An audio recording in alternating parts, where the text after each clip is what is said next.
I have a secret. A lot of courses fail because they trap learners. They don't give learners choices, and that can cause panic and overwhelm. In this video, I'm going to cover why creating some limited options can increase your course completion rate and student success, and how to go about it. Who am I? I'm Dr. Catrina Mitchum, recovering academic and learning experience designer, and I've been designing online courses for adults since 2009. Learners need options because they come to us with a variety of different experiences and expectations in the content that we're trying to teach them, and also in what their learning experiences have been. So previous experience can impact how someone experiences the current course. It can impact whether or not they feel like they're capable of doing the thing that you're asking them to do. If they come in expecting things to be a certain way, then they are less likely to succeed because there's a misalignment between what they're expecting and then what they're experiencing in your course. Okay, so let's work through an example. Let's say that your course is on some sort of technology, and you have someone who really needs to learn that technology for their business. And so they sign up for your course. But in the past, they have had experiences that make them think they're really just not tech savvy, or there's certain things with technology they can't do, or certain things with technology that they can't understand.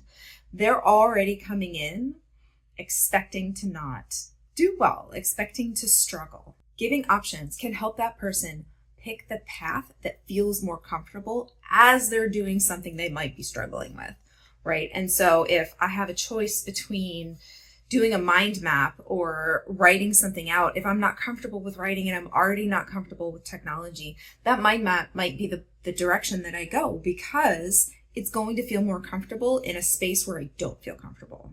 And that's the same reason why options can help in a situation where someone comes in and their expectations are different from what they're getting ready to experience in your course, right? It's all about trying to make people feel safe in a course so that they can learn. Because if our emotions are negative, or they're high, or we feel defeated or frustrated before we even start or any time in the process, then that can cause even adult learners to shut down and to not be invested and motivated in the course. So emotions are connected to learning and motivation because they reinforce experiences or expectations that we already have.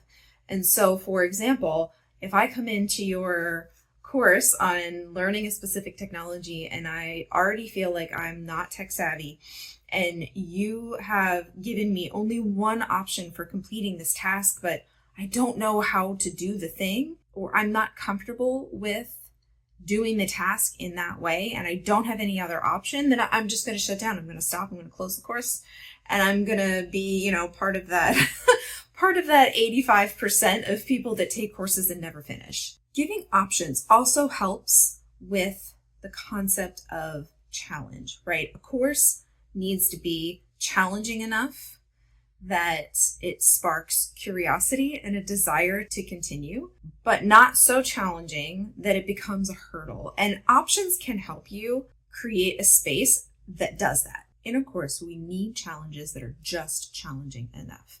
And so options can help you create that space where completing it in this way feels less challenging than completing it in that way. So how all of this impacts client success and course success is that when people come up against a hurdle, that hurdle needs to be low enough that they are invested and interested and motivated in trying to get over it, right? And so the challenge should be about the information and the application of the information. It should be about the learning, not about the completion of things. So not about how I'm going to get the content, how I'm going to do this task, how I'm going to connect the two things.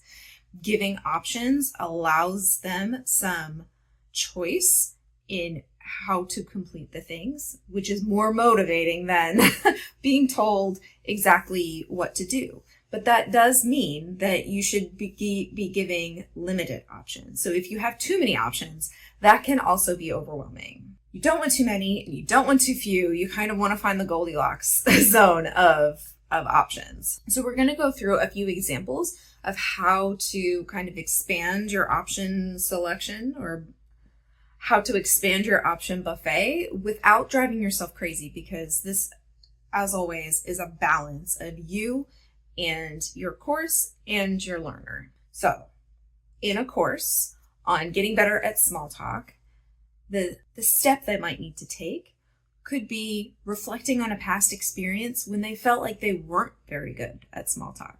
So in this case, you might give them the option to write about that. If they're not comfortable with writing, you might give them the option to do a voice recording. You might give them the option to draw a comic.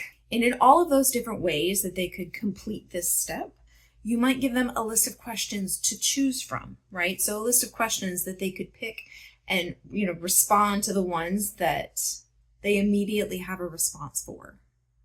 And so in this way, you are building several different options into this same task where people feel like they can make choices that resonate with them. And they're still getting to the same point at the end. They're still going to have reflected on past experiences when they felt like small talk didn't go well for them, or they weren't very good at it. The next example is in a course on learning how to cook. You might have an activity based on recipes. So we're going to pretend this is learning how to cook, and we've got new newbies. And this activity might look something like gathering 3 to 5 recipes for the same dish from websites, from cookbooks, from someone they know. You've built options in that way. So you've built options in where they can get it from, who they can ask, what their resources are.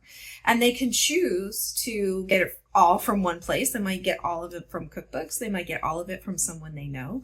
They'll be able to do it in a way that feels comfortable to them.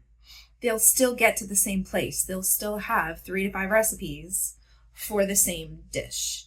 And then you'll be having them do something with that in the next step.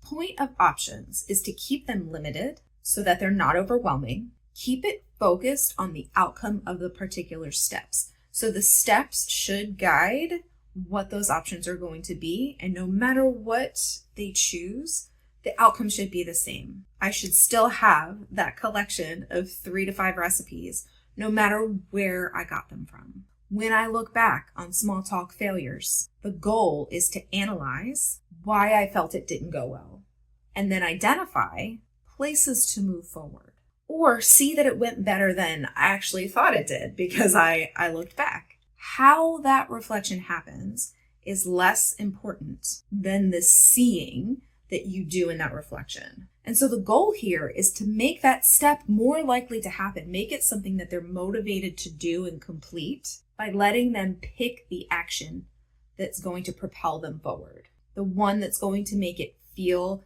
easiest to accomplish. So in that small talk example, if I'm better at drawing things out, then I might pick that comic. And if I'm better at writing instead of speaking, I might pick writing. And if I'm better at just talking things out, that might be the one that I choose.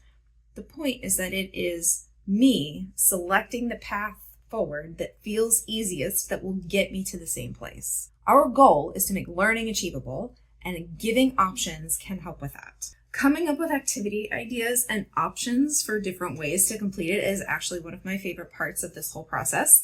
So if you have some great activities that need options, but you don't know where to start, go ahead and book a strategy session. The link is in the description. If you don't have great activities and they kind of need a revamp, then a strategy call is a good option for you too. In next week's video, we are going to dive into transparency in your course design to help make your course more completable, because we want your clients to have a really good experience in your course so that they can complete the goals that they came to you to reach.